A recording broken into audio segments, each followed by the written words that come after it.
So, as I said yesterday, I'm always amazed how Jesus could speak to 5,000 people without a mic.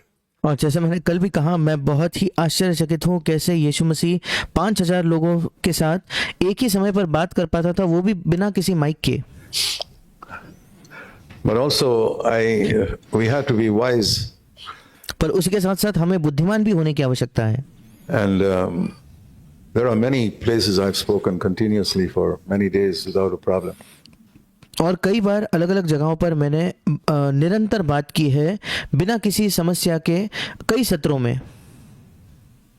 But when I speak in that hall where there's so much noise, पर जब बीच में मैं उस hall में जाकर लोगों से बात करता हूँ जहाँ इतना ज्यादा शोर होता है उस समय, between the sessions, और ये सत्रों के बीच में I have to keep raising my voice, and that's how I got a bit of a sore throat. But I'm okay. और वैसे मुझे बार बार मेरा आवाज बढ़ाकर बात करनी पड़ती है उस शोर की वजह से, और इसी वजह से मेरा गला थोड़ा बैठ गया है, पर फिर भी मैं ठीक हूँ। I find through the years a lesson that good for all of us to learn. और कई वर्षों में मैंने इस बात को देखा है जो एक अच्छा पाठ है जो हमें सब सीखना है। Like Paul said, when I am weak, then I am strong. जैसे पौलुस ने कहा, जब मैं निर्बल होता हूँ तब मैं बलवंत हूँ। Because we all have a tendency to depend so much on our own ability. क्योंकि हम सब के अंदर एक आदत, एक फितरत होती है कि हम बहुत ज्यादा अपने ही क्षमता पर निर्भर होने लगते हैं। That God has to sometimes remind us that we're weak. और कभी-कभी परमेश्वर को हमें याद दिलाना पड़ता है कि हम कमजोर हैं। And He makes us weak physically. He और वो हमें शारीरिक तौर पर निर्बल बनाता है। makes us weak in speaking and बात करने में वो कई बार हमें निर्बल बनाता है। even in our thinking. He makes us weak. और हमारे विचार करने में भी कभी-कभी वो हमें निर्बल बनाता है। Purpose is और इसका उद्देश्य ये है so that we lean more upon Him. ताकि हम ज्यादा उस पर निर्भर हो जाए। So please remember this all your life. That और इसलिए कृपया इसे अपने जीवन भर याद रखिए। God makes you weak in any way. अगर परमेश्वर किसी भी तरीके से आपको निर्बल बना देता है तो It's in order that we might lean upon Him. उसका कारण ये है ताकि हम थोड़ा और उस पर निर्भर हो जाए। In fact, even the great apostle Paul needed to learn that lesson. यहाँ तक कि जो महान प्रेरित पौलुस था उसे भी ये पाठ सीखने की आवश्यकता थी। Turn with me to 2 Corinthians in chapter 12. मेरे साथ निकालिए 2 कुरिन्थियों उसका 12वां अध्याय। Paul was a man who was actually transported to heaven. अब पौलुस एक ऐसा व्यक्ति था जो स्वर्ग में उठा लिया गया था एक समय। It says in 2 Corinthians 12, verse 3 and 4, he says, I don't know whether I went there physically or just in my spirit. 2 Corinth उसका 12वां अध्याय उसके 3 और 4 वचन में वो कहता है कि मैं नहीं जानता कि मैं शारीरिक तौर पर अपने देह सहित स्वर्ग में गया या बिना मेरे शरीर के केवल आत्मा में मैं स्वर्ग में गया, क्या मैं नहीं जानता। He could not explain it. 2 Corinthians 12:3. और वो इस बात को समझा नहीं सकता था। ये 2 कुरिन्थ उसका 12वां अध्याय उसके 3 वचन में है। But I was caught up into paradise. पर वो कहता है कि मैं तीसरे स्वर्ग तक या मैं स्वर्ग लोक तक उठा लिया गया था। He was right into God's presence. इसका मतलब वो परमेश्वर की उपस्थिति के बीचों बीच था। And you know, the interesting thing about nowadays, if you go to Google, अब सबसे दिलचस्प बात इसके विषय में ये है, इन दिनों अगर आप गूगल पर जाओ, इंटरनेट पर जाओ तो, and search for people who've gone to heaven, और अगर आप ये देखो कि कितने लोग ऐसा खोजो कि लोग जो स्वर्ग गए हैं, there's such a huge list of them. Most of them are liars. और आपको बड़ी सूची मिलेगी ऐसे लोगों की, और इनमें ज्यादातर लोग झूठे हैं। Oh, I wouldn't say liars. They imagined a dream was reality. या मैं उन्हें झूठा नहीं कहूंगा, पर मैं ये कहूंगा कि उन्होंने एक सपना उन्हें आया और उन्होंने सोच लिया कि यही सच है, यही वास्तविकता है। If they are Christians, they would at least speak the truth. अगर मसीह है तो कम से कम चलो वो सच कहते होंगे। But sometimes they confuse dreams with reality. पर कभी-कभी वो इस बात में गड़बड़ी कर बैठते हैं कि वो सपनों को ही वास्तविकता समझ बैठते हैं। And they maybe had a dream and then they talk about it as if they actually went to heaven. और फिर उनको आता सपना है पर वो ऐसे बात करते मानो वो वास्तविकता में खुद स्वर्ग गए होंगे। Now I'll tell you from scripture, and also if you go to Google, talk about all the things they heard there and what Jesus spoke to them and all that. और इसी के साथ साथ अगर आप गूगल पे जाओ तो आप देखोगे कि वे लोग बात करते हैं कि उन्होंने वहाँ क्या देखा, उन्होंने वहाँ क्या सुना, और ये सारी चीजें वे वहाँ कहने लगते हैं। Now, I'll tell you how I find whether something is true or not. It'll help अब मैं आपको बताना चाहता हूँ कि कैसे मैं इस बात को जांचता हूँ कि कोई चीज सच है या नहीं। you. So अब इससे आपकी भी सहायता होगी you don't get deceived by people. ताकि आप भी लोगों के द्वारा भ्रमाए ना जाओ, धोखा न खाओ। Go by the word of God. परमेश्वर के वचन के अनुसार जाइए। If there's an answer, if there's no answer in the word of God to some particular solution, then we have to go to godly people on earth. अगर किसी सवाल का परमेश्वर के वचन में कोई जवाब नहीं है, फिर इस पृथ्वी पर जो कुछ ईश्वरीय लोग होंगे उनके पास हमें जाना पड़ेगा, Say, what do you think we should do? और फिर हमें उनसे सलाह लेनी होगी कि आपको क्या लगता है हमें क्या करना चाहिए। But if there's an answer in God's word, then it's to find it there. पर अगर परमेश्वर के वचन में एक उत्तर है तो हमें वहीं उस उत्तर को खोजना है। Okay, here's my question. अब मेरा सवाल ये है, This guy says that this lady or somebody says they've taken up to heaven and they heard so many things. You know that और ये एक पुरुष होगा या स्त्री होगी जो कहेंगे कि हम स्वर्ग में उठा लिए गए और हमने वहां कई चीजों को सुना। was a story of some young child who spoke like that, and some 15-20 years later when he grew up, he publicly announced that was a lie. और क्या आप जानते हो कैसी कहानी थी जहां एक छोटे बच्चे ने ये कहा था कि मैं स्वर्ग में उठा लिया गया और सारी चीजों का वर्णन किया, और कुछ 15-20 सालों बाद जब वो बड़ा हो चुका तब उसने कहा ये सब कुछ झूठ था। My parents told me to tell that lie that I went up to heaven. मेरे माता पिता ने मुझे ये झूठ कहने को कहा कि मैं स्वर्ग में उठा लिया गया There's था, a lot of fake, और इसलिए बहुत सारी चीजें नकली हैं। and don't believe everything that's in the news. और जो कुछ आप समाचार में देखते हैं उस पर विश्वास न कीजिए। So I test everything by the word of God. How और मैं हर चीज की जो परख है वो परमेश्वर के वचन से करता हूँ। to know whether a person really went to heaven or not? कैसे हम ये जान सकते हैं कि एक व्यक्ति वाकई में स्वर्ग में गया या नहीं? Okay, here's the test. ठीक है, यहाँ उसकी परीक्षा है, ये उसकी जांच है। First of all, Paul says in he says, I was caught up to paradise, verse 4. अब सबसे पहले तो वो कहता है, चौथे वचन में पौलुस कहता है कि मैं स्वर्ग लोक पर उठा लिया गया था। And the other thing I want you to notice is in verse 2. और दूसरी चीज जो मैं चाहता हूं कि आप जाने दूसरे वचन में, I know a man who experienced this 14 years ago. मैं मसीह में एक मनुष्य को जानता हूं, 14 वर्ष पहले उसने इसका अनुभव किया था। Imagine being taken up to heaven and keeping quiet about it for 14 years. अब कल्पना करके देखिए कि आप स्वर्ग भी उठा लिए जाते हो पर 14 वर्षों तक उसके बारे में आप चुप रहते हो। How would you feel? I mean, if you were taken up to heaven, you want everybody to know about it by the evening. आपको कैसा लगेगा अगर आप स्वर्ग में उठा लिए जाते हो तो आपको तो आज शाम तक ही आप चाहोगे कि आज शाम तक ये खबर सब तक पहुंच जाए। And if there is internet, we'd want the whole world to know about it, और अगर इंटरनेट है तो हम तो चाहेंगे कि सारे संसार इस बात को जाने, just to get honor. केवल आदर प्राप्त करने के लिए।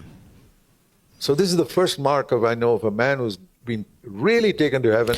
अब ये पहला चिन्ह है जिससे मैं जानता हूं अगर एक व्यक्ति वाकई में स्वर्ग में उठा लिया गया था कभी, तो He'll keep quiet about it. वो उसके बारे में चुप रहेगा। And he's willing to keep quiet about it for 14 years, lest people think of him more highly than others. और वो उसके बारे में 14 वर्षों तक भी चुप रहने को तैयार होगा क्योंकि वो ये नहीं चाहता कि लोग उसको दूसरों से ज्यादा समझे, दूसरों से ज्यादा ऊंचा समझे। It's a tremendous temptation in all of us to exalt ourselves above our fellow believers. हमारे अंदर एक बड़ी लालसा होती है कि हम अपने जो सहविश्वासी है उनसे अपने आप को किसी तरीके से ऊंचा करके प्रस्तुत करें, To give the impression that I'm some type of favorite of God's. He's taken up. या हम लोगों को लोगों के सामने ये छवि बनाने की कोशिश करते हैं कि हम परमेश्वर के कोई बड़े विशेष है, परमेश्वर के पसंदीदा लोगों में से एक है, इसलिए परमेश्वर ने मुझे स्वर्ग में उठा लिया। I mean, that temptation comes to me because so many people appreciate my preaching. I can fool myself. अब ये प्रलोभन मुझे भी होता है क्योंकि कई लोग मेरी सराहना करते हैं जिस तरीके से मैं प्रचार करता हूं उसके लिए, और उसमें मैं अपने आप को मूर्ख बना सकता हूं, Think I'm some favorite of God. ये सोचते हुए कि मैं परमेश्वर का कोई पसंदीदा व्यक्ति हूं। क्या I am not a favorite of God. मैं परमेश्वर का पसंदीदा व्यक्ति नहीं हूं, या मैं परमेश्वर का कोई विशेष नहीं I'm a हूं। weak human being just like anybody else. मैं एक निर्बल मनुष्य हूं, बिल्कुल किसी भी अन्य व्यक्ति के समान। Jesus keeps me from falling. यीशु मसीह मुझे गिरने से बचाए रखता है, That's all. बस उतना ही। And Jesus gives me strength to do his service. और यीशु मसीह मुझे सामर्थ्य देता है कि मैं उसके सेवकाई को पूरा करूं, Otherwise, I'd never be able to do it. अगर नहीं तो मैं ये कभी नहीं कर पाता। I mean, if he's kept me going for the last 60 years in full-time Christian work, all the glory to him. अब अगर यीशु ने मेरी सहायता की है कि पिछले 60 वर्षों से मैं पूर्णकालीन मसीह सेवा में जुटा रहा बना रहा, तो सारी महिमा उसी की है। But this is the test. I compare with scripture. अब ये परीक्षा है, ये जांच है, मैं हर चीज की तुलना बाइबल से करता हूँ। If a man's really taken up to heaven, he won't talk about it so easily.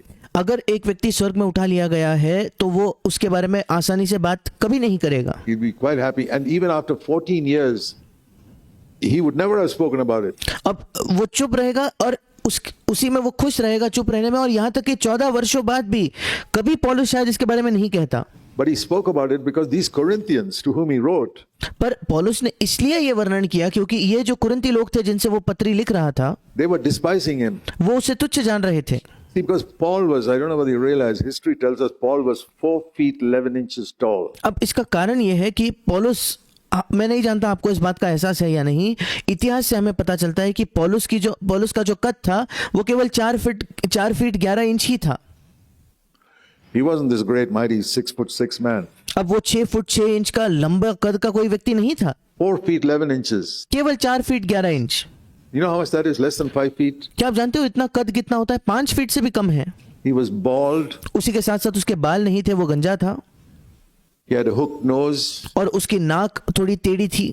He had a speech defect. उसको बात वो सही से नहीं कर पाता था, बात करने में वो लड़खड़ाता था, And he had pus coming out of his eyes, और उसकी आंखों से निरंतर माद बाहर आते रहता था, वो गंदगी बाहर बहती थी which he had to keep rubbing out all the time. और बार बार उसे वो पोंछना पड़ता था। God made him weak, unattractive, परमेश्वर ने उसे निर्बल बनाया और उसे बिल्कुल अनाकर्षक he बनाया। was not the film star type of preacher like there are many today. और आज की तरह जो कई लोग बड़े फिल्म स्टार की तरह प्रचारक होते हैं, वैसे पौलुस नहीं था। Because God did not want people to be attracted to Paul. क्योंकि परमेश्वर नहीं चाहता था कि लोग पौलुस की तरफ आकर्षित हो जाए। And Paul himself did not want people to be attracted to him. यहाँ तक कि पौलुस खुद नहीं चाहता था कि लोग उसके प्रति आकर्षित हो जाए। You know, we live in a world where we are so conscious of appearance and impression. और हम एक ऐसे संसार में जीते हैं जहां हमें बहुत ज्यादा ध्यान होता है कि हम कैसे दिख रहे हैं, हमारी कैसी छवि लोगों पर पड़ रही है। And Paul was so concerned that he should hide. He says, I must decrease. और पौलुस की सबसे ज्यादा लालसा यही थी कि मैं कैसे छिप जाऊं। उसके मन की इच्छा ये थी कि मुझे कम होना है, मुझे घटना है। And he wanted to be hidden so that Christ would be seen. और वो छिपना चाहता था ताकि मसीह देखा जाए। That's a mark of a man of God. और परमेश्वर के जन का ये एक चिन्ह है। He does not want people to be attracted to him. वो नहीं चाहता कि लोग उसके प्रति आकर्षित हो जाए। He does not want to be known or seen or even spoken about. वो नहीं चाहता कि वो जाना जाए और ज्यादा दिखाई पड़े, यहाँ तक कि लोग उसके बारे में बात करें, ये भी उसकी इच्छा नहीं है। If Jesus is exalted, that's all that अगर यीशु मसीह को महिमा मिलती है, वो उसी में संतुष्ट है। matters to him. Like John the Baptist said, he must increase and I must decrease. और जैसे यूहन्ना करने वाले बपतिस्मा देने वाले यूहन्ना ने भी कहा कि वो बढ़े और मैं घटूं। That's if a man is a true man of God, अगर एक व्यक्ति परमेश्वर का सच्चा जन है तो every year of his Christian life, he will long that he will decrease in the eyes of others. हर एक वर्ष मसीह जीवन में उसकी इच्छा यही होगी कि वो लोगों की आंखों में कम कम होता जाए। I mean, people may appreciate him naturally if he's अब स्वाभाविक तौर पर लोग उसकी सराहना करेंगे। a man of God. A अगर वो परमेश्वर का जन है तो, lot of people appreciate Paul. Even after 2000 years, we appreciate him. और कई लोग पौलुस की भी सराहना करते थे, यहाँ तक कि 2000 वर्षों बाद आज हम भी उसकी सराहना करते रहे हैं। But he himself had no desire for that. पर उसके अंदर स्वयं ये बिल्कुल भी इच्छा नहीं थी कि कोई उसकी सराहना करे। So that's one of the first things we need to learn in the Christian life. और ये लगभग पहली चीज है जो हमें मसीह जीवन में सीखने की आवश्यकता That है if you really are a disciple of Jesus, कि अगर हम वाकई यीशु के शिष्य हैं तो you will have a great longing to decrease in the eyes of others. आपके अंदर एक बड़ी लालसा होगी कि दूसरों के नजरों में आप कम होते जाए, दूसरों की आंखों में आप कम होते जाओ, So that Christ alone may be seen. Because you know, ताकि मसीह अकेला ही दिखाई पड़े। और इसका कारण ये है, what is the biggest hindrance to Christ being seen through us? It's we अब ourselves. क्या वो सबसे बड़ी कौन सी बाधा है जिसकी वजह से मसीह हमारे द्वारा प्रकट नहीं होता, हमारे द्वारा नहीं दिखाई पड़ता? वो बाधा, सबसे बड़ी बाधा हम खुद है। We sort of come in the front and block Christ. और मानो हम मसीह के सामने आकर खड़े हो जाते हैं और हम मसीह को छिपा देते हैं। So I'll come back to this. I want to show you a verse in John chapter 10. मैं फिर एक बार इस अध्याय में लौट कर आऊंगा। अब मैं आपको यूहन्ना उसके 10वें अध्याय में एक वचन दिखाना चाहता हूँ। John's Gospel chapter 10. यूहन्ना रचित सुसमाचार उसका 10वां अध्याय। He's talking about his being a shepherd और यहाँ यीशु बात करता है कि वो कैसे एक चरवाहा है and a sheep. और उसकी भेड़ों के विषय में। Verse 7. 7वां वचन, 10 verse 7. यूहन्ना उसका 7वां अध्याय, उसका 10वां अध्याय 7वां वचन। Truly say to you, I am the door of the sheep. मैं तुमसे सच सच कहता हूँ कि भेड़ों का द्वार मैं हूँ। Now verse 8 is what I want you to point out to you. अब मैं आपको वचन 8 यहाँ से दिखाना चाहता था। And in English, there's a double meaning here. अब इंग्लिश में ये अंग्रेजी में ये जो वाक्य है इसके दो अर्थ निकलते हैं And I want you to see that. और मैं चाहता हूं कि आप इस बात को देख It's पाए। not a complicated English word. अब अंग्रेजी में ये कोई बहुत कठिन वाक्य नहीं है। All who came before me are thieves and robbers, और हिंदी में लिखा है जितने मुझसे पहले आए वे सब चोर और डाकू है, but the sheep did not hear them. पर भेड़ों ने उनकी न सुनी। What is that word? What is that word before? अब हिंदी में जो शब्द इस्तेमाल किया गया है वो पहले आए, मेरे पहले आए ऐसा शब्द है। इंग्लिश में बिफोर इस शब्द का इस्तेमाल किया है। उसका मतलब क्या है? Before can have two meanings. अब अंग्रेजी में बिफोर इस शब्द के दो अर्थ होते हैं। In terms of time, या तो समय में, मतलब मेरे पहले आना, that means people who came in the last 4,000 years before Christ. इसका मतलब मसीह के पहले 2000 वर्षों में जो लोग आए वे। And before can also mean in front of. और अंग्रेजी में बिफोर का ये मतलब भी है कि मेरे सामने आना। This chap is standing before me. ये व्यक्ति मेरे सामने खड़ा है। You know, in a line, जैसे किसी कतार में somebody standing before you means he's in front of you. अगर कोई आपके सामने खड़ा है उसका क्या मतलब है? आपके आगे वो खड़ा है। So before has got two meanings. और इसलिए बिफोर इस शब्द का अंग्रेजी में दो अर्थ होते हैं, In terms of time and in terms of space. एक तो समय के संबंध में और एक तो जगह या किस आपके आजू बाजू को या आपके आगे उसके संबंध में। So he's saying all those who came before me in terms of time are thieves and robbers. And I, और यीशु कहता है कि जितने मुझसे पहले आए, मतलब समय में जो मेरे पहले आए वे सब डाकू और चोर हैं। also say और मैं ये भी कहता हूँ all those who come before Jesus. जितने यीशु के सामने आते हैं, That means who project themselves so that Jesus is hidden. इसका मतलब जो अपने आप को चढ़ावा देते हैं, बढ़ावा देते हैं ताकि यीशु छिप जाए, He's a thief and a robber. वो एक चोर और डाकू है। Anyone, any believer कोई भी व्यक्ति, कोई भी विश्वासी who wants people to see him, जो चाहता है कि लोग उसे देखें, he's come in front of Christ. वो मसीह के सामने आ चुका है। He's a thief and a robber. वो एक चोर, एक डाकू है। I've taken it seriously. मैंने इस बात को बड़े गंभीरता से लिया है। If ever I make an effort in, or even anyway, if I avoid it consciously, I'll avoid it unconsciously also. और अगर मैं कभी भी कोई प्रयत्न करता हूं कि मैं जानबूझकर भी न करने की कोशिश करता हूं और अचेत अवस्था से, अनजाने में भी मैं ये नहीं करना चाहता। If I want people to be drawn to me, अगर मैं चाहता हूं कि लोग मेरे प्रति आकर्षित हो जाए, to be attracted to me, कि वो मेरी तरफ खिंच कर आए, to think that I am a great man of God या वो मेरे विषय में ये सोचे कि मैं परमेश्वर का महान जन हूं and appreciate me and speak well of me, and I'm always waiting to hear some approval of me or some praise of me. और वो मैं चाहता हूं कि लोग मेरी सराहना करें, मेरे बारे में अच्छा कुछ कहे, और हमेशा मैं सुन रहा हूं कि कब लोग मेरे बारे में कुछ ऐसा अच्छा व्यक्त करें कि वो मेरी तारीफ कर रहे हैं, मेरी स्तुति कर रहे हैं। अगर ऐसा है तो I am a thief and a robber. मैं एक चोर और डाकू हूं। Dear brothers and sisters, मेरे प्रिय भाई और बहनों, you don't hear anything else in this meeting, please hear this. अगर आप इस सभा में और कुछ नहीं सुनते तो कृपया इस बात को ध्यान से सुनिए। It'll do you a great deal of good. इससे आपका बहुत ज्यादा भला होगा। He must increase and I must decrease, must be वो बढ़े और मैं the घटूं, motto of our life. ये हमारे जीवन का एक लक्ष्य, एक ध्येय होना चाहिए। If you really want to be a man of God, a woman of God, you want to be spiritual, अगर आप वाकई परमेश्वर के एक जन, परमेश्वर की स्त्री होना चाहते हो और आप एक आत्मिक व्यक्ति होना चाहते हो तो make that your motto. Lord, every day of my life, इस चीज को अपने जीवन का लक्ष्य बना लो, या उस महत्वपूर्ण एक वाक्य बना लो जिसके द्वारा आप जीवन जीते हो। I want to decrease so that you can increase. प्रभु, मेरे जीवन के प्रतिदिन मैं घटना चाहता हूं ताकि तू बढ़े प्रभु।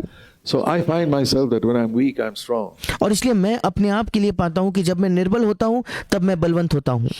Come back to 2 Corinthians 12. और फिर एक बार लौट आइए 2 कुरिन्थ उसके 12वें अध्याय में।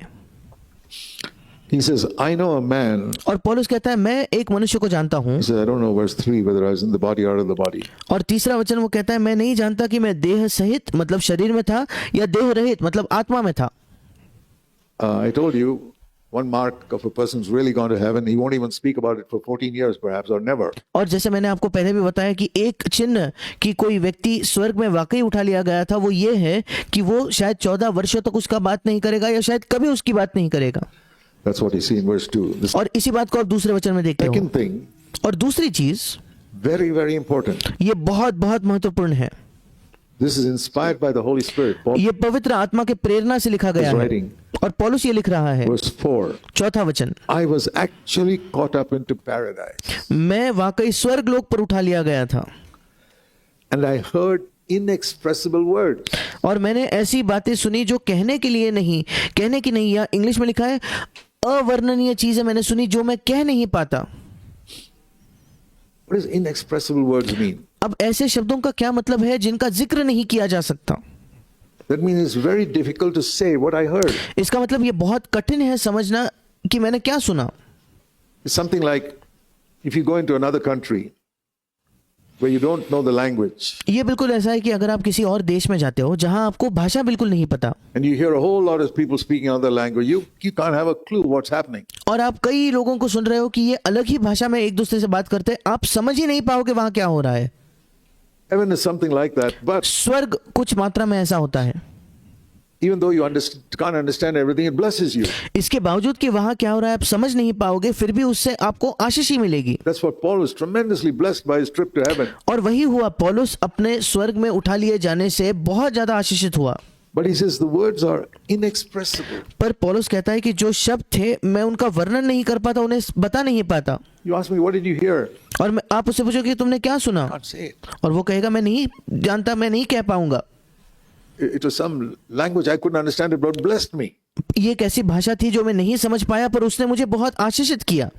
It's amazing thing about heaven that स्वर्ग के बारे में ये अद्भुत चीज even है, if you don't understand, it blesses you आप चाहे उसे न समझ पाओ फिर भी वो आपको आशीषित ही करेगा because of the spirit of heaven. That's what उस स्वर्ग की आत्मा की वजह he's से. saying here. और यहाँ पौलुस यही कह रहा है. And the second thing is, even what I could understand, I am not permitted to say it. और दूसरी चीज ये है, अगर मैं उस भाषा को समझ भी पाता तो दूसरी चीज पौलुस कहता है कि मुझे वो कहने की अनुमति नहीं है. Did you read that?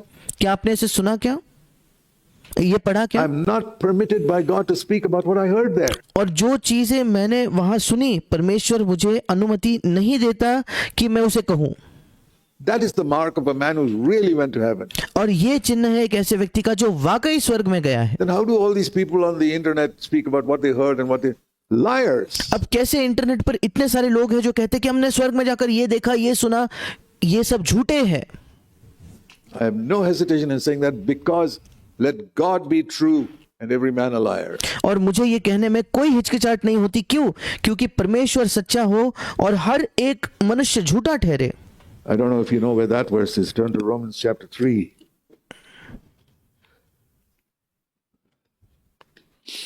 मैं नहीं जानता आप इस वचन को जानते हो क्या? मेरे साथ निकालिए रोमियो की पत्री 3 In अध्याय. Romans chapter 3 it says, Romeo की पत्री 3 अध्याय verse 4, 4 वचन, middle of verse 4. उस चौथे वचन के बीचों बीच. Romans 3:4. Romeo 3:4. Let God be found true even if every man is a liar. So परमेश्वर सच्चा और हर एक मनुष्य झूठा ठहरे. even if God is true, even if everybody on earth is a liar, और इसलिए अगर परमेश्वर सच्चा है, इस पृथ्वी का हर एक व्यक्ति झूठा हुआ तो भी, that's in scripture. ये बाइबल में लिखा हुआ है. So I have a tremendous respect and reverence for God because और परमेश्वर के लिए एक बहुत ज्यादा आदर और एक भय मेरे हृदय में उसके लिए है, आदर प्रति भय है, क्योंकि this is the only book on earth that God wrote and gave for man. ये इकलौती पुस्तक है जो इस संसार में जो परमेश्वर ने लिखकर मनुष्य को दी. And I spent 66 years studying it. और मैंने 66 वर्ष बिताए उसको पढ़ने में. And so all these type of questions that come up like going to heaven, somebody heard, I don't get fooled by it because I got an answer here. और इसलिए ये सब तरह के जो प्रश्न आते हैं कि अगर कोई स्वर्ग में गया और उसने कुछ सुना, तो मैं इन चीजों से मूर्ख नहीं बनाया जाता, क्योंकि मेरे पास एक जवाब यहाँ बाइबल में मिल चुका है. So I don't care how many people say on the internet that they went up to heaven and came back and they said this, that, and the other. और इसलिए मुझे कोई फर्क नहीं पड़ता कि कितने लोग इंटरनेट पर है जो स्वर्ग में उठा लिए गए और वापस आकर वो कहते हैं कि उन्होंने ये देखा वो देखा, ऐसे सारी चीजें। I just trash it मैं इसको सबको कूड़ादान में डाल देता हूँ, because I know that what the Holy Spirit says that और क्योंकि मैं ये जानता हूँ कि पवित्र आत्मा ये कहता है a person really goes to heaven, he's not permitted to speak it. अगर एक व्यक्ति वाकई स्वर्ग में उठा लिया जाता है तो उसे कोई अनुमति नहीं है ये कहने की, And what he hears is not able to express it. और जो वो सुन पाता है वो कहने की नहीं या वो उसे व्यक्त नहीं कर पाएगा। And even if he could understand it, he's not permitted to speak about it when he comes to earth. और अगर वो समझ भी पाता तो उसे कोई अनुमति नहीं है वो सब कहने की जब वो वापस स्वर्ग पर लौट कर आता पृथ्वी पर लौट कर आता है। That settles the question for me forever. और मेरे लिए तो हमेशा के लिए ये प्रश्न यही खत्म हो जाता है, And I hope that settles the question for you. और मैं आशा करता हूँ कि ये प्रश्न आपके लिए भी यही खत्म होता है। That's just one example that if you know the word, it has an answer to so many current situations. और ये एक ही उदाहरण है कि अगर आप बाइबल को जानते हो तो उसके पास कई वर्तमान परिस्थितियों के लिए उत्तर वहां मौजूद है। So I hope we will keep that in mind. और मैं आशा करता हूं कि आप इसको अपने मन में रखोगे। And in this connection, he says in verse 7, और इसी संदर्भ में पौलुस 7वें वचन में कहता है, because of these fantastic revelations that Paul was having, going up to heaven and God speak to him, inspired scripture. He wrote so many books of scripture. और इतने अद्भुत प्रकाशनों की वजह से जो पौलुस को मिल रहे थे, जैसे आप देख पाते हो वो स्वर्ग में उठा लिया गया, परमेश्वर उससे बात कर रहा था और प्रेरित बाइबल उसने लिखा और कई बाइबल के कई पुस्तकों को पौलुस ने लिखा। He was in danger of getting proud. और वो एक ऐसे खतरे में था कि वो घमंड से फूल जाए। Let me ask you, brother, sister, मैं आपसे पूछना चाहता हूं मेरे भाई मेरे बहन, do you feel that you are in danger of becoming proud? क्या आपको ये महसूस होता है क्या कि आपके पास भी आपके साथ भी ये खतरा है कि आप घमंडी बन जाओ? I mean, you and I don't have the revelations that Paul had. और ये सच है कि आपके पास और मेरे पास वो प्रकाशन नहीं है जो पौलुस के पास थे। You ask me, brother Zach, are you in danger of becoming proud sometimes, thinking much about yours? Absolutely yes. अगर आप मुझसे पूछो भाई जैक क्या आप खतरे में हो कि आप कभी घमंडी हो जाओ और आप अपने बारे में बहुत ज्यादा सोचने लगो? बिल्कुल हाँ। I have to battle it all the time. और मुझे निरंतर इससे लड़ाई करनी होती है, But God helps me. पर परमेश्वर मेरी सहायता करता है। And I know I have battled it. और मैं जानता हूं कि मैंने उससे लड़ाई लड़ी है। I'll tell you how. मैं आपको बताता हूं क्यों। I know that I have overcome that by the fact that God gives me grace. मैं जानता हूं कि मैंने उस पर विजय पाया है इस सत्य के द्वारा कि परमेश्वर मुझे अनुग्रह देता है। And how do I know I get grace? अब मैं ये कैसे जान सकता हूं कि मुझे अनुग्रह मिला है? That I never lose my temper. कि मैं कभी गुस्सा नहीं होता, That I never get irritated with people. कि मैं कभी लोगों से चिड़चिड़ा नहीं होता, That I don't get upset. मैं कभी नाराज नहीं हो जाता, That I can control my tongue. कि मैं अपने जबान पर काबू रख पाता हूं, That I can forgive anybody who does any harm to me. कि मैं किसी भी व्यक्ति को क्षमा कर पाता हूं जिसने मेरे खिलाफ मुझे कोई भी चोट क्यों ना पहुंचाई हो। That's grace. I can't do that on my own. ये अनुग्रह है, ये मैं अपने आप से नहीं कर सकता। If I get grace, I know God gives His grace only to the humble. अगर मुझे अनुग्रह मिलता है और मैं जानता हूं कि परमेश्वर अपने अनुग्रह को केवल नम्र लोगों को ही देता है, I say, Lord, you have protected me. फिर मैं कहता हूं कि प्रभु तूने मुझे सुरक्षित रखा है। If you're falling into sin अगर आप पाप में गिर रहे हो, with words, actions, getting upset, getting irritated, my brother, sister, अगर आपके शब्दों में, अगर आपके कार्यों में आप बुरा मान जाते हो, नाराज हो जाते हो, चिड़चिड़े हो जाते हो, मेरे भाई मेरे बहन, please acknowledge you are a proud person. कृपया इस बात को मान लीजिए कि आप एक घमंडी व्यक्ति हो। God did not give you grace. परमेश्वर ने आपको अनुग्रह नहीं दिया। Face up to it. इस बात का सामना कीजिए। Young or old, आप जवान हो या वृद्ध हो, it doesn't matter who you are. कोई फर्क नहीं पड़ता आप कौन हो। Anger is a sin. गुस्सा एक पाप है, And if you get angry, it is equivalent in God's eyes और अगर आप गुस्सा हो जाते हो तो ये परमेश्वर के नजरों में इतना ही एक पाप है to जितना committing murder. मानो आपने खून किया हो। You know the commandment, thou shalt not kill, आप उस आज्ञा को जानते हो कि तुम हत्या न करना, is one of the commandments in the Old Testament. ये पुराने नियम की एक आज्ञा है।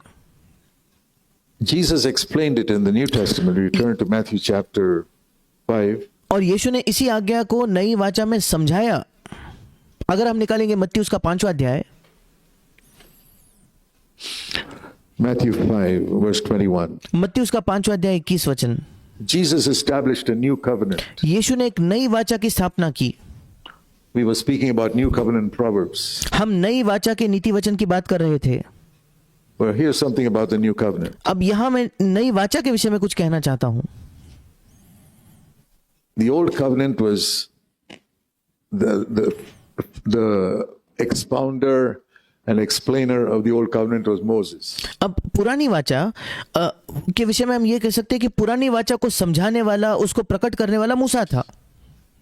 The expounder and explainer of the new covenant is Jesus. और नई वाचा को समझाने वाला, उसे सिखाने वाला यीशु है। Okay. How much higher than Moses is Jesus? अब ठीक है, ये बताइए कि मूसा से यीशु कितना ज्यादा ऊंचा है? 5 times? 5 गुना ज्यादा ऊंचा है क्या? 10 times? उससे 10 गुना ज्यादा ऊंचा है? 100 times? What do you think? 100 गुना? आपको क्या लगता है? Inexplainable. वर्णन से भी परे है। Infinite times. और अनगिनत समय वो मूसा से अद्भुत और महान है। Jesus is Almighty God. यीशु मसीह तो सर्वशक्तिमान परमेश्वर है। Moses is a created human being. मूसा तो केवल सृजा हुआ एक मनुष्य है। The difference between Jesus and Moses और यीशु और मूसा के बीच का अंतर is the difference between the new covenant and the old covenant. ये पुरानी वाचा और नई वाचा के बीच के अंतर के बराबर है। And the old covenant said, verse 21, और पुरानी वाचा में कहा गया था मत्ती 5:21, by Matthew 5:21, you shall not murder. मत्ती 5:21 कि तुम हत्या न करना। Jesus said, यीशु ने कहा, in terms of the new covenant, नई वाचा के तरीके से कहा जाए तो the equivalent is, उसका ही बराबर, जो पुरानी वाचा में हत्या था, नई वाचा में उसके बराबर you shall not get angry. तुम गुस्सा न करना, क्रोध न करना। So in the new covenant, if you get angry, और इसलिए नई वाचा में अगर आप गुस्सा होते हो, क्रोधित होते it's हो, तो equivalent to you're killing somebody if you were under the old covenant. ये बिल्कुल इसी के बराबर है कि आप किसी की हत्या कर रहे हो अगर आप पुरानी वाचा में होते तो। Do you believe that? क्या आप इस पर विश्वास करते हो क्या? I believe it. मैं उस पर विश्वास करता हूं। You may not believe it. आप शायद उस पर विश्वास ना करो। I'll tell you why, because you want to find some excuse for your anger. मैं आपको बताता हूं क्यों आप इस पर विश्वास नहीं करते, क्योंकि आप चाहते हो कि आपके गुस्से के लिए कोई ना कोई बहाना आप ढूंढ पाओ।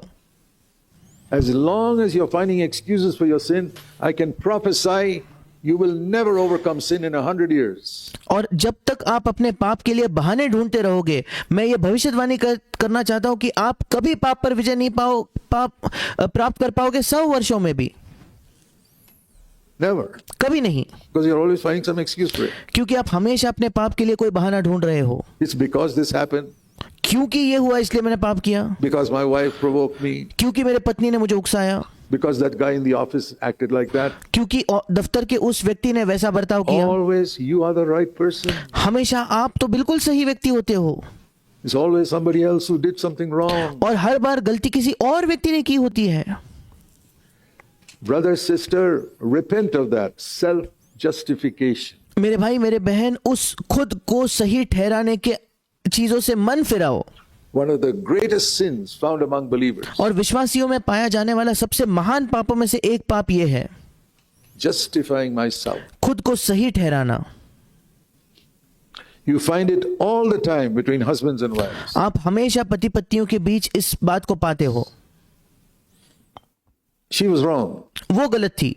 I mean, I tried my best to be patient with her, but she's like that. मैंने तो कोशिश की कि मैं उसके साथ धीरज दिखाऊं, पर वो ऐसी ही है।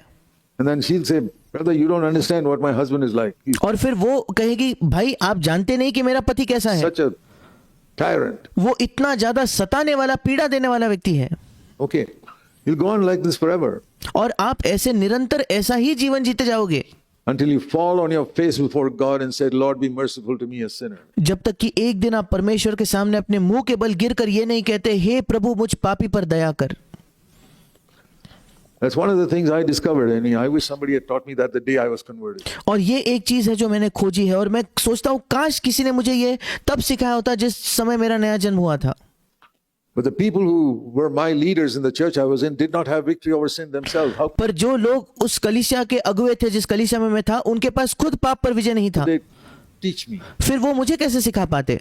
I mean, you can't teach mathematics in the 10th standard if you only studied up to the first grade. How can अब आप गणित 10वीं कक्षा को नहीं पढ़ा सकते अगर आपने केवल पहली कक्षा तक ही गणित की पढ़ाई की you हो teach तो. the 10th grade? फिर आप 10वीं कक्षा को कैसे पढ़ाओगे?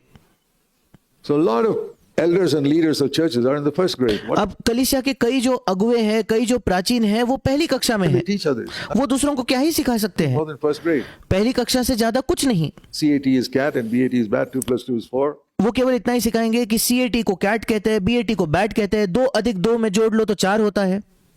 That's the level of Christianity. और मसीहत का यही स्तर है.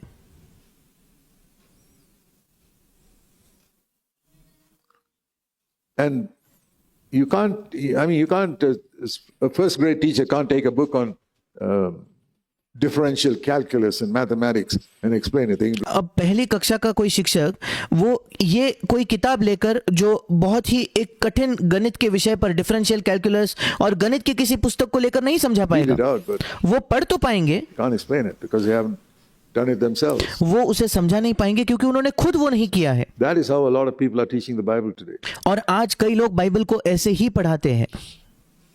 So take it seriously. I've taken it seriously. और इसलिए आप इसे गंभीरता से लीजिए. मैंने इसे गंभीरता से लिया है. Moses said, "You shall not commit murder." Jesus said, "You shall not get angry." मूसा ने कहा तुम खून न करना. यीशु ने कहा गुस्सा न होना. Okay, one more. अब एक और चीज, Verse 27. 27 वचन. Moses said, "You shall not commit adultery." Old मूसा ने कहा था कि व्यभिचार न करना, Covenant. पुरानी वाचा में. Jesus said, must not look at a woman with lust in your heart." New covenant. और यीशु ने कहा तुम किसी स्त्री पर कुदृष्टि न डालना अपने हृदय में. ये नई वाचा है.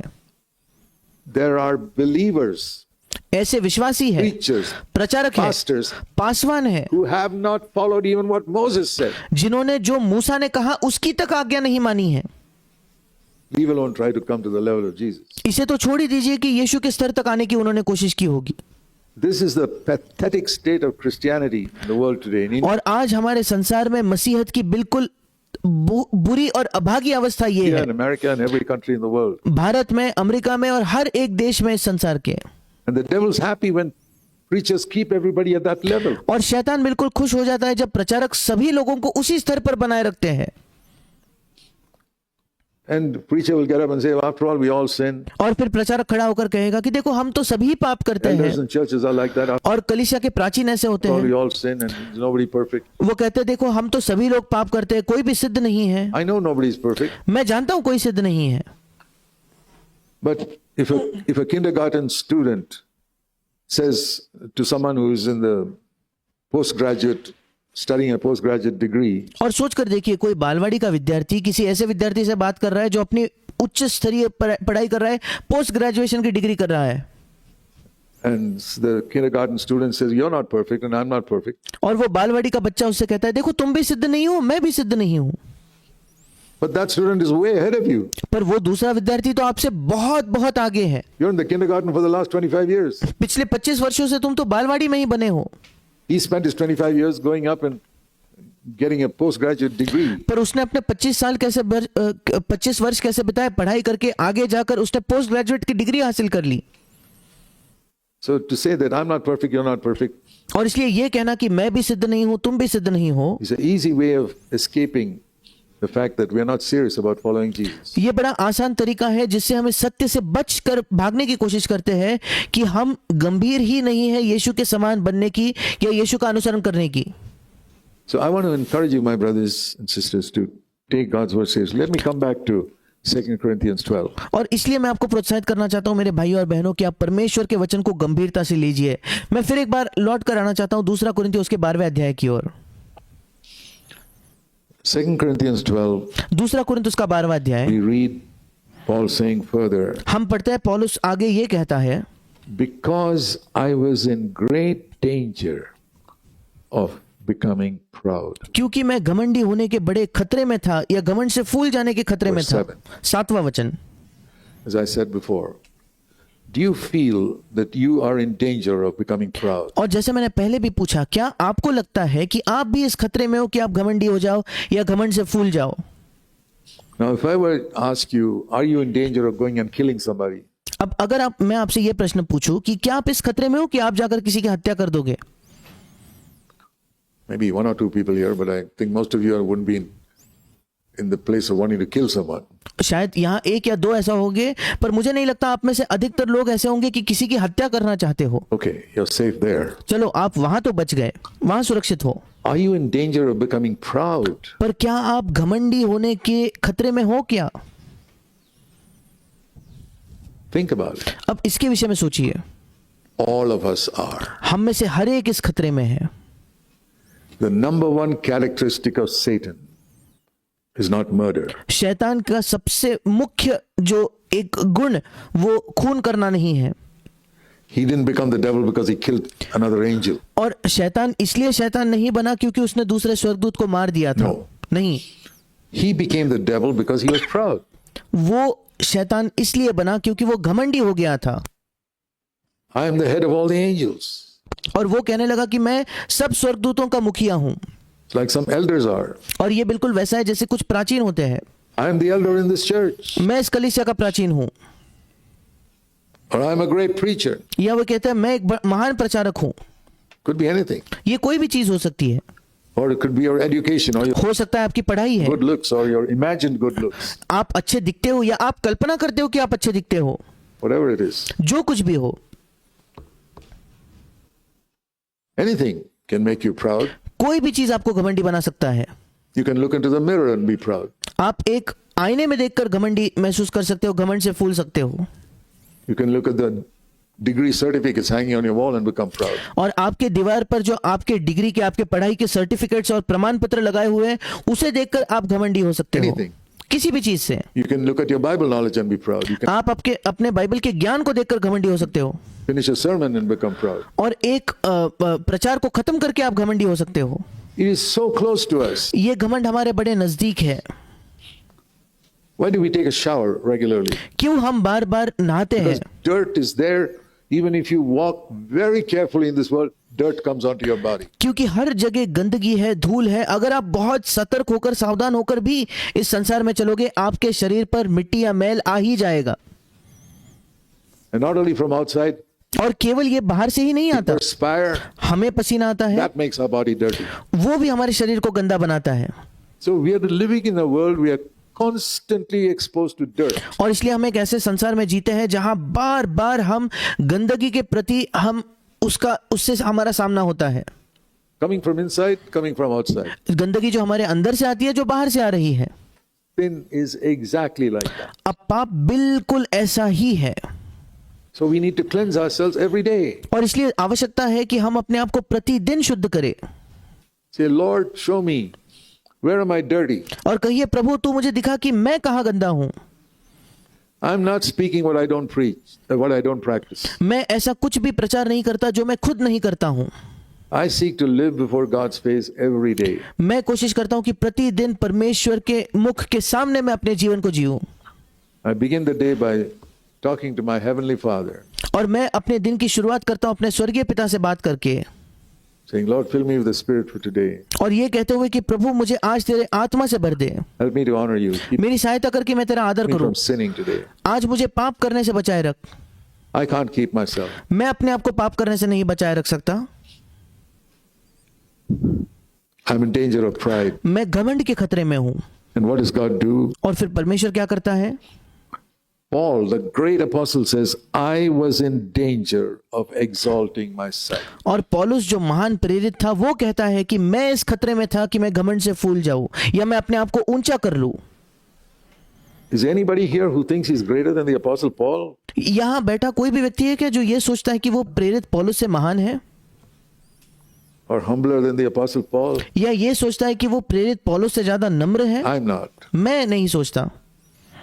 That man, what mighty grace he had to establish churches all over in so many places. He was और वो जो व्यक्ति था उसके पास क्या अद्भुत अनुग्रह था कि इतने अलग अलग जगहों में उसने कलीसिया की स्थापना की to write so many books of scripture. और बाइबल के इतने पुस्तक उसने लिखे हैं। What a mighty man of God. Where are we compared to him? और परमेश्वर का कितना महान जन वो था और उसकी तुलना में हम कहाँ हैं। And that man is honest and says, I was in danger of becoming proud. और ये व्यक्ति ईमानदार होकर कहता है मैं घमंडी होने के खतरे में था। Be honest and acknowledge it. आप भी ईमानदार बने और इस बात को मान ले। And how did God humble him? अब परमेश्वर ने उसे कैसे नम्र Not किया? by giving him a sermon. उसे कोई संदेश देकर नहीं, He humbled him by giving him a sickness. परमेश्वर ने उसे नम्र किया एक बीमारी देकर, And a sickness which I believe was visible. और एक ऐसी बीमारी देकर जो मैं विश्वास करता हूं कि वो दूसरों को दिखाई पड़ती थी। And it was such a bad sickness, he gives two names to it. और वो इतनी बुरी बीमारी थी कि पौलुस उसे दो नाम देता है। In verse 7, 7वें वचन में, 2 Corinthians 12:7. दूसरा कुरिन्थियों 12:7, It was a thorn in my flesh, वो मेरे शरीर में एक कांटा चुभाया गया था and it was a messenger of Satan. और वो शैतान का एक दूत था। He calls his sickness a thorn in my flesh, और वो अपने बीमारी को उसके शरीर में चुभाया हुआ एक कांटा कहता है which he couldn't take out. जिसको वो नहीं निकाल पाता था, And it was a messenger of Satan और वो शैतान का एक दूत था that tormented him. और जो उसे बार बार सताता था या उसे पीड़ा देता था, या हिंदी में लिखा है घूंसे मारता था। Paul, how bad was your sickness? और पौलुस तुम्हारी बीमारी कितनी बुरी थी? It tormented me, man. वो मुझे घूंसा मारती थी, वो मुझे पीड़ा देती थी।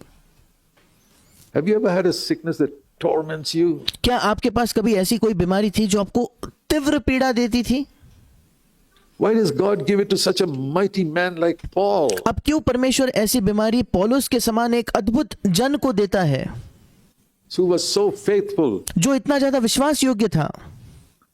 You know, Paul says in 1 Corinthians chapter 4 and verse 4, I know nothing against myself. अब क्या आप जानते हो पौलुस ने पहला कुरिन्थियों 4:4 में कहा कि मेरा मन मुझे किसी बात में दोषी नहीं ठहराता।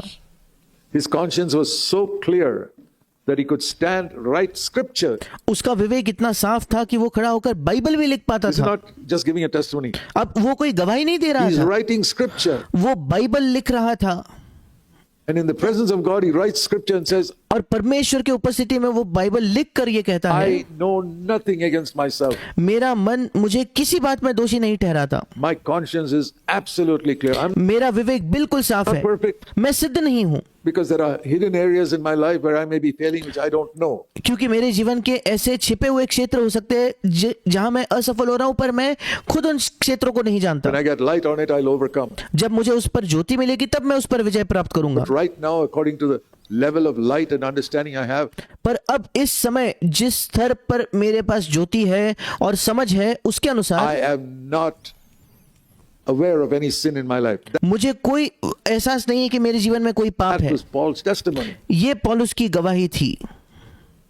And to such a man, God had to give a thorn in the flesh और एक ऐसे व्यक्ति को परमेश्वर को शरीर में कांटा चुभाना पड़ा because he was in danger of becoming proud. क्योंकि वो इस खतरे में था कि वो घमंडी हो जाए। It was a mark of God's immense love for him. और ये एक चिन्ह था कि परमेश्वर उससे कितना ज्यादा प्रेम करता था। It's like,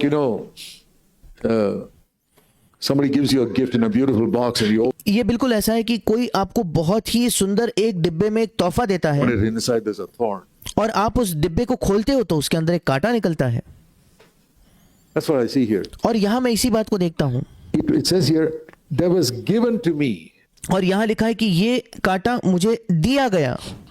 On your birthday, somebody comes and gives you a beautiful gift in a box. और सोच कर देखिए आपके जन्मदिन के समय कोई आकर आपको एक सुंदर डिब्बे में एक तोहफा देता है। That was given to Paul, ये पौलुस को दिया गया था, a gift, and he opens it and it's a thorn. ये एक तोहफा था और पौलुस उस तोहफे को खोलता है और देखता क्या है, उसके अंदर कांटा है। God only knows how to give wise gifts. केवल परमेश्वर ही है जो बुद्धिमान तोहफे कैसे देना है ये जानता है। What Paul needed was not money. पौलुस की आवश्यकता पैसा नहीं थी। What Paul needed was not a new robe. पौलुस को नए कपड़ों की आवश्यकता नहीं थी। what he needed to keep him humble was a thorn. और उसे नम्र रखने के लिए जो उसकी आवश्यकता थी वो एक कांटा था। God's gifts are like that. परमेश्वर के वरदान, परमेश्वर के तोहफे ऐसे होते हैं। If he loves you, he may give you a thorn. अगर वो आपसे प्रेम करता है तो वो आपको एक कांटा देगा। Humble yourself and accept it. अपने आप को नम्र कीजिए और उसे स्वीकार कीजिए। He's given me, I know, thorns in my flesh at different times. और मैं जानता हूं कि परमेश्वर ने मुझे अलग अलग समयों पर मेरे शरीर में कांटे चुभाए हैं। And I can say before God, और मैं परमेश्वर के सामने ये कह सकता हूं, I have thanked him for it. मैंने परमेश्वर का उसके लिए धन्यवाद किया है। I said, Lord, those thorns have kept me from becoming proud. और मैंने कहा, प्रभु ये कांटे हैं जिन्होंने मुझे घमंडी होने से रोक कर रखा है। Those thorns have kept me from sinning. ये कांटे हैं जिन्होंने मुझे पाप करने से रोके रखा है। How will I not thank you for it? कैसे संभव है कि मैं तुझे इस बात के लिए धन्यवाद I न will दूं? thank you for all eternity मैं तुझे संपूर्ण अनंत काल के लिए इन कांटों के लिए धन्यवाद दूंगा, for the thorns you've given me in the flesh. उन सारे कांटों के लिए जो मेरे शरीर में तूने चुभाए। Paul doesn't specify here. पौलुस यहाँ वर्णन करके नहीं कहता। You'll come and ask me, what is a thorn, Brother Zach? और आप आकर मुझसे पूछोगे, भाई ज़ैक, आपके शरीर में कौन सा कांटा चुभाया गया? Well, Paul never told us what his thorn was, and I'm not going to tell you either. और पौलुस ने कभी हमें ये नहीं बताया कि उसका कांटा क्या था, और मैं भी आपको कभी नहीं बताऊंगा। You read here, try and find out what Paul's thorn was. I can sort of guess. अब आप यहाँ पढ़कर देखिए, कोशिश कीजिए ये जानने की कि पौलुस का कांटा क्या था। मैं अनुमान लगा सकता From हूँ other parts of Scripture Bible के दूसरे वचनों से, that his thorn was some problem with his eyes. और पौलुस का कांटा शायद उसके आंखों में कोई समस्या थी। In Galatians 4, he says, you did not despise me, क्योंकि गलातियों 4 में वो कहता है कि तुमने मुझे तुच्छ नहीं जाना। my appearance. There was some मैं कैसे दिख रहा था उसे तुच्छ नहीं जाना। problem with Paul's eyes. और पौलुस की आंखों में कोई समस्या थी। But you were willing to pluck out your eyes and give to me. और पौलुस कहता है गलातियों से कि तुम तैयार थे कि अपनी आंखें नोच कर मुझे वो आंखें दे दो। So that shows me that Paul had some type of defect in his eyes, maybe और इससे मुझे पता चलता है कि शायद पौलुस की आंखों में किसी प्रकार की कोई कमी थी। always watering or pus coming out, शायद हमेशा उसके आंखों से पानी आता होगा, हमेशा उसके आंखों से गंदगी बाहर आती होगी, which made him a bit repulsive. If you see a person with pus coming out of his eyes all the time, always having to rub it. और इसलिए शायद पौलुस को देखने में थोड़ी घिन लोगों को आती होगी। आप सोचकर देखिए, एक ऐसा व्यक्ति जिसके आंखों से बार बार गंदगी आ रही है और हर समय उसे पोंछना पड़ता है, It's a bit obnoxious. तो ये देखने में थोड़ा सा हमें घिन आ जाती है। Well, so Paul felt bad about it. But और पौलुस को भी इसके बारे में बहुत बुरा महसूस he हुआ। said, these Galatians loved me so much that they were willing to pluck out their eyes and give them to me. और पर पौलुस कहता है कि ये गलातियों ने मुझसे इतना प्रेम किया कि वे अपने आंखें निकाल कर मुझे देने के लिए तैयार थे। So, God has some amazing gifts that he gives to his greatest servants. और इसलिए परमेश्वर के पास कुछ अद्भुत तोहफे हैं जो वो अपने सबसे महान सेवकों को देता है। Now, if you don't get such terrible thorns, maybe you're not one of those greatest servants. अब अगर आपको ऐसे बदतर कांटे नहीं चुभाए गए, शायद इसका यह मतलब है कि आप उसके सबसे महान सेवकों में से एक नहीं हो। But God loves us and he's पर परमेश्वर हमसे प्रेम करता है always want to keep us humble. और वो हमेशा हमें नम्र बनाए रखना चाहता है। I believe that the greatest thing God can do for us is to keep us humble. मैं विश्वास करता हूं कि सबसे महान चीज जो परमेश्वर हमारे लिए कर सकता है वो ये है कि वो हमें नम्र रख सकता है, Because there's no limit then to how much he can bless us. क्योंकि तब कोई सीमा ही नहीं होगी कि कितने मात्रा में वो हमें आशीष दे पाएगा। If God has not blessed you more, अगर परमेश्वर ने आपको और अधिक आशीषित नहीं किया है तो it's because he's seen that you're not humble enough. उसका कारण यह है कि परमेश्वर ने देख लिया कि आप पर्याप्त नम्र नहीं हो। God's greatest gifts are in the lowest shelves. और परमेश्वर के जो सबसे महान वरदान होते हैं वो सबसे निचले शेल्फ पर रखे हुए होते हैं, सबसे निचले स्तर पर रखे होते हैं। It's not in the top shelf. सबसे ऊंचे वाले शेल्फ पर वो नहीं मिलते, It's in the lowest shelves. Humble उसके सबसे महान जो तोहफे हैं सबसे नीचे वाले शेल्फ में मिलेंगे। yourself and go down. अपने आप को नम्र कीजिए और नीचे जाइए, That's where God's greatest gifts are. और परमेश्वर के सबसे महान तोहफे आपको वहां मिलेंगे।